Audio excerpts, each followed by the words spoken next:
I was elbow-deep in garden soil when my brother Everett called with the exciting news.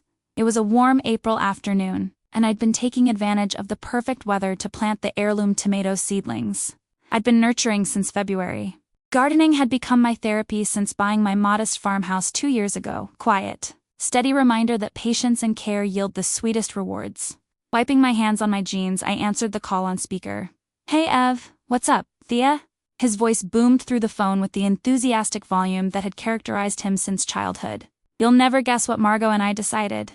I smiled, picturing my younger brother's animated expression. At 32, Everett had finally proposed to his girlfriend of 5 years, and their wedding was scheduled for September, 5 months away. The engagement had been a relief to our parents, who had begun dropping increasingly unsubtle hints about grandchildren at every family gathering. "You're eloping to Vegas instead of having a big wedding?" I guessed, only half joking. The wedding planning had already evolved from their initial simple ceremony into something considerably more elaborate. Mom would disown me. No, even better. We've decided on our honeymoon destination. Let me guess. Italy? Greece? Hawaii? These had been the top contenders when we'd last discussed it over Sunday dinner at our parents' house. "The Maldives," Everett announced triumphantly. 2 weeks in an overwater bungalow, private island, the works. "It's going to be epic." I let out a low whistle, genuinely impressed but also surprised. "Wow, that's ambitious. Those overwater bungalows aren't cheap." "That's actually why I'm calling," he continued, his tone shifting slightly. "We've been running the numbers, and with the wedding costs being what they are, we're a bit stretched for the honeymoon.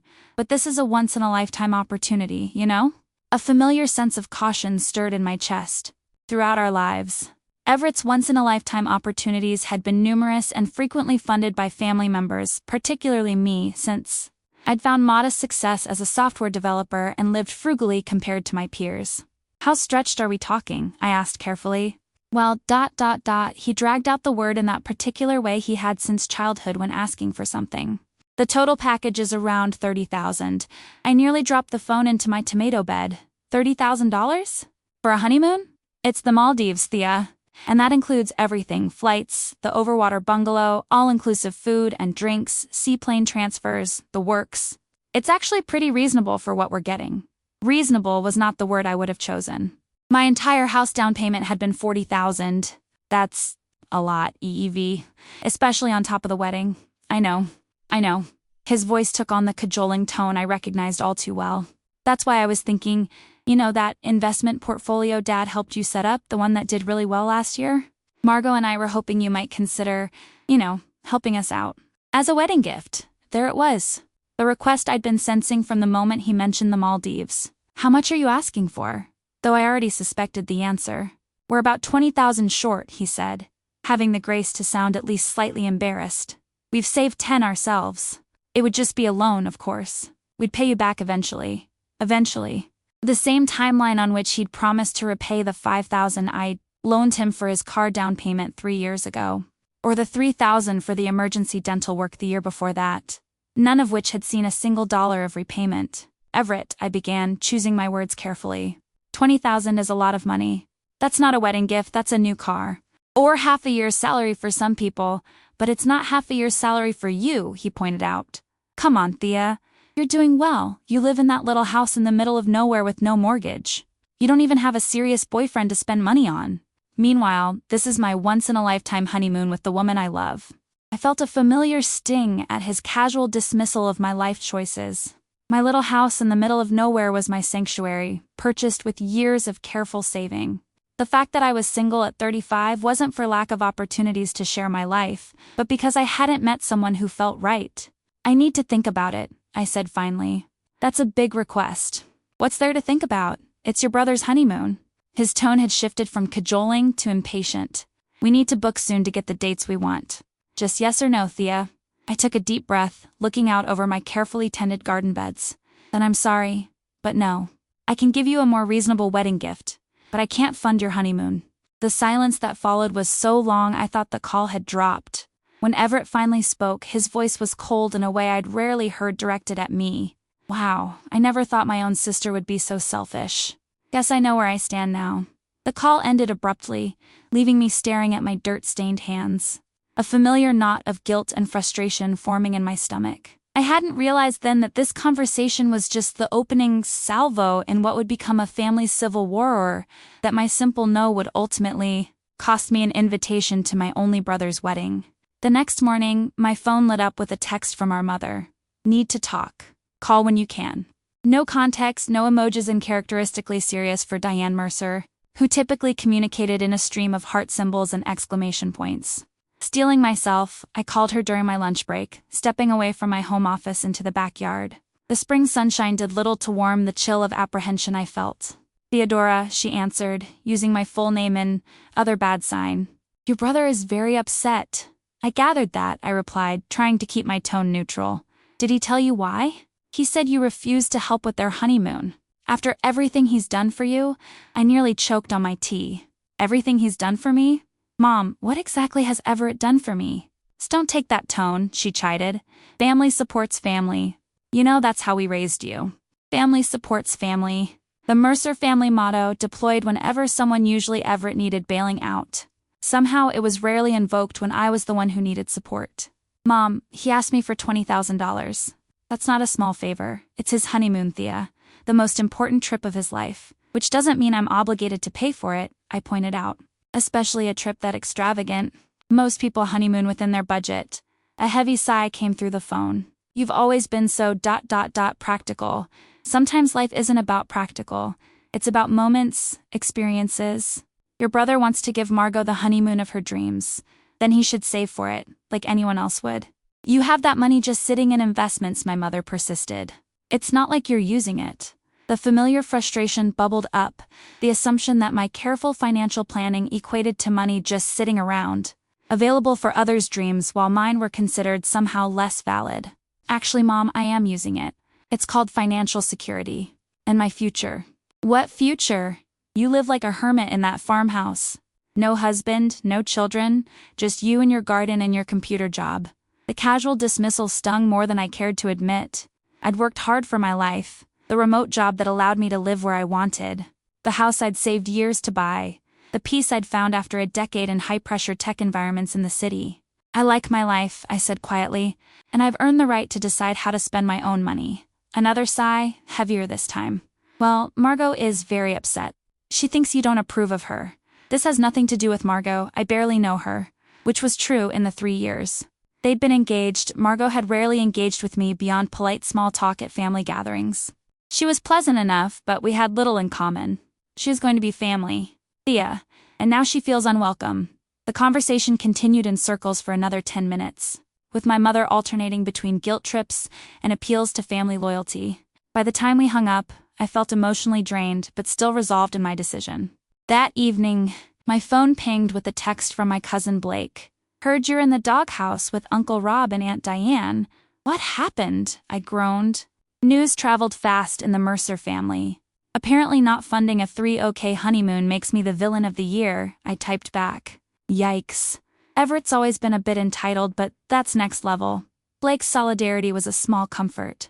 As the oldest of the Mercer cousins, he'd witnessed the family dynamics play out over decades and had often been my ally in navigating them. Family dinner this Sunday is going to be awkward, I wrote. If they even invite you, came his ominous reply. I laughed it off at the time, but Blake's prediction proved prescient. Friday evening, I received a text from my father, unusual, as he typically left family communications to my mother. Your mother and I think it's best if you skip Sunday dinner this week. Everett and Margo are still very upset, and we'd like to give them space to calm down. I'm sure you understand. I stared at the message, an uncomfortable mix of hurt and anger rising in my chest. Excluded from a family dinner because I wouldn't hand over my savings? This was a new low, even for the Mercer family drama. I understand perfectly, I replied after several minutes of deliberation. Enjoy your dinner. Over the next 2 weeks, the divide widened. I heard nothing from Everett or Margo directly, but through Blake and occasional terse updates from my parents, I learned they had found another way to fund their Maldives honeymoon. The implication was clear. They'd solved a problem I had cruelly refused to fix. Then came the email that still makes my stomach clench when I think about it. A formal message from Margo's email address, with the subject line, Wedding Update. Dear Thea, after much consideration, Everett and I have decided to make some changes to our guest list due to venue constraints. Unfortunately, we will no longer be able to accommodate you at our ceremony or reception. We hope you understand that wedding planning involves difficult decisions. Best regards, Margo and Everett, venue constraints. The transparent lie only added insult to injury. The venue, a historic estate outside the city, could hold 200 guests. They had invited 120. I sat at my kitchen table, reading and rereading the message, a hollow feeling expanding in my chest. My own brother was banning me from his wedding because I wouldn't fund his honeymoon. And worse, he didn't even have the courage to tell me himself. Later that evening, my phone rang. Blake again. Please tell me the disinvite email was some kind of sick joke, he said when I answered. You got one too? I asked, surprised. No, but Aunt Diane told my mom, who told me. Are you okay? I considered the question carefully. Was I okay? The hurt was real, a deep, familial wound that wouldn't heal quickly. But underneath it was something else, something that felt strangely like ... relief. I think I will be, I said finally. But I'm not sure what happens next. What happened next would surprise us all, myself included. May arrived with a burst of wildflowers along my property line and an uneasy silence from my immediate family. No calls from my parents, no messages from Everett. It was as if I had been excised from the Mercer family record with surgical precision. They'll come around, Blake assured me during our weekly video call. He was the only family member who maintained regular contact, keeping me updated on wedding plans and family gossip without me having to ask. I'm not sure I want them to, I admitted, surprising myself with the honesty. This whole situation has made me realize how one-sided our relationships have always been. Blake nodded thoughtfully. Uncle Rob called my dad yesterday. Apparently, they've had to make some financial adjustments for the wedding. Let me guess, they're still doing the Maldives honeymoon? Bingo. Cutting corners on the actual wedding to preserve the dream trip? He hesitated. Then added, they've downgraded from the historic estate to the country club. Margo's apparently furious about it. I felt a petty flicker of satisfaction, followed immediately by guilt. I shouldn't be happy about that. Sure you should. Blake grinned. It's called natural consequences. Actions meet reality. After we hung up, I spent the evening in my garden, the repetitive work of weeding giving my hands something to do while my mind processed. The more distance I gained from the initial hurt, the clearer the pattern became. Throughout our lives, Everett had been the family golden child, charming, outgoing, and perpetually in need of rescue. I had been the responsible one, the fixer, the safety net. It was a role I had accepted without question, even as it evolved from childhood dynamics into adult financial obligations. But now, approaching 40 with my own hard-won stability, I had finally drawn a boundary, and the entire family system had reacted as if I'd committed treason. My phone buzzed with a text from an unfamiliar number. This is Margo's sister Jade. Can we meet? It's important. I stared at the message in surprise. I'd met Jade exactly twice, at Everett and Margo's engagement party and at a Christmas gathering the previous year. She'd seemed nice enough, if a bit reserved, but we'd barely exchanged more than pleasantries. After a moment's hesitation, I replied, Sure. When and where? We arranged to meet the following afternoon at a cafe halfway between my rural home and the city where she worked as a nurse. Curiosity gnawed at me during the 40-minute drive. What could Margo's sister possibly want to discuss that warranted a face-to-face meeting? Jade was already seated when I arrived, her hospital scrubs exchanged for jeans and a simple blouse, her dark hair pulled back in a practical ponytail. She waved me over with an expression that seemed caught between determination and discomfort. Thanks for meeting me, she said as I slid into the booth across from her. I wasn't sure you would. Honestly, I'm intrigued, I admitted. We don't exactly know each other. She nodded, fidgeting with her coffee cup. That's part of why I wanted to talk to you directly. I feel like you've gotten a really unfair picture of our family through all of this. I tensed, preparing for another lecture about generosity and family obligations. Margo isn't like this, Jade continued, surprising me. Or at least she wasn't until she got engaged to your brother. Our parents raised us to be independent, to work for what we want. This whole honeymoon drama? She shook her head. That's not the sister I grew up with. I studied her face, trying to determine if this was some kind of setup. Why are you telling me this? Jade took a deep breath. Because I'm worried about her. About them. This relationship, ... It's not healthy. They bring out something in each other it's ... Double quotes, she searched for the word ... entitled like, they deserve a lifestyle neither of them can actually afford. And your parents? What do they think? They're concerned too. The wedding has already gone way over budget. My dad offered to help with the basics, But Margo and Everett keep upgrading everything, designer dress, premium open bar, now this ridiculous honeymoon. She looked at me directly. My parents refuse to contribute to the Maldives trip. They think it's irresponsible. A strange sensation washed over my vindication mixed with a deeper concern. So I wasn't the only one who saw the pattern. Did Margo tell you I was disinvited from the wedding? I asked. Jade winced. Yes, I'm sorry about that. It was Everett's idea, but Margo went along with it. They told the family you had scheduling conflicts. The casual lie stung anew. Why are you really here, Jade? She hesitated, then reached into her bag and pulled out her phone. Because of this. I found it on Margo's iPad when I was helping her with wedding website updates last week. She must have forgotten she was still logged into her email. She handed me the phone. Opened to an email thread between Margo and Everett from just after our falling out. I skimmed it quickly, my stomach tightening as the content became clear. I can't believe she actually said no, Margo had written. Didn't you tell her we're desperate? Everett's replied. I laid it on thick, told her it was our dream honeymoon, once in a lifetime, etc. She still said no. Margo, what about your parents? Can they cover it? Everett already asked. They're tapped out from the wedding contributions. Gad suggested we honeymoon within our means like they did. Margo, that's ridiculous. Everyone does luxury honeymoons now. My followers are expecting something Instagram-worthy after all my hints. The exchange continued, revealing a calculated plan to pressure various family members for honeymoon funds while simultaneously booking the trip on credit cards. Most disturbing was Everett's casual mention that they could always hit up Thea again in a few months when she's feeling guilty about the family tension. I handed the phone back to Jade, a strange numbness replacing the hurt. Why show me this? Because it's wrong, she said simply. And because I thought you deserved to know the truth. You're not the villain in the story, Thea. As I drove home from our meeting, the email exchange replayed in my mind. What had appeared to be a painful family rift now revealed itself as something more calculated, a manipulation that had backfired, followed by retaliation when I hadn't played my assigned role. The question now was, what to do with this information, and whether the damage to our family relationships was even reparable at this point. For a week after meeting Jade, I sat with the knowledge she'd shared, unsure how to proceed. The screenshot she'd sent to my phone felt like both evidence and burden proof I wasn't crazy for setting boundaries, yet also a painful confirmation of how my brother really saw me, as a resource, not a person with valid needs of my own.